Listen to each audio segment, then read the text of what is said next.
ఇదివరకు ఎప్పుడో 8వ తారీఖు నుంచి 15వ తారీఖు మధ్యలో పింఛన్లు ఇచ్చేటటువంటిది ఉండేది 19 ముందు. అప్పుడు ఆ పింఛన్ల కోసం జనం క్యూల్లో నుంచోవడం, పంచాయతీ ఆఫీసుల దగ్గర, మున్సిపాలిటీ ఆఫీసుల దగ్గర.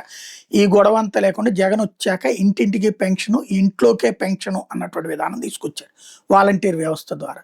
పింఛన్ల సంఖ్య భారీగా పెంచారు. అంతకుముందు 30,000, 35,000 ఉంటే ఏకంగా ఇదే 35 లక్షలు ఏమో ఉంటే 60 లక్షల దాకా తీసుకెళ్ళాడు. ఏకంగా 60, 65 లక్షలు. అనర్హుడు అనేవాళ్ళు ఎవరు ఉండడానికి వీల్లేదు. అర్హుడైన ప్రతి ఒక్కళ్ళకి పింఛన్ అన్నటువంటి రూట్‌లో తీసుకొనొచ్చాడు. అయితే ఈవెన్ వికలాంగులకు గూడా చూసి చూడనట్టు చిన్నపాటి అంగవైకల్యం ఉన్నా సరే పింఛన్లు ఇచ్చేశాడు. అది ఇక్కడ దోచిపెట్టడం అన్నటువంటిది తెలుగుదేశం ఫీలింగు, జనసేన ఫీలింగు. కాబట్టి ఇప్పుడు అలాంటి పింఛన్లని తగ్గించుకోవడంలో భాగంగా వికలాంగుల పింఛన్లు చాలా వరకు తగ్గించారు. అలాగే మిగతా వాళ్ళని గూడా ఇబ్బంది పెడుతున్నటువంటి పరిస్థితి ఉంది. ఇదే గాకుండా ఎన్టీఆర్ భరోసా పింఛన్‌లో ఇదివరకటితో పోల్చుకుంటే సంఖ్య నెల నెల తగ్గుతూ వస్తోందన్నది ఇప్పుడు వైసీపీ ఆరోపిస్తోంది.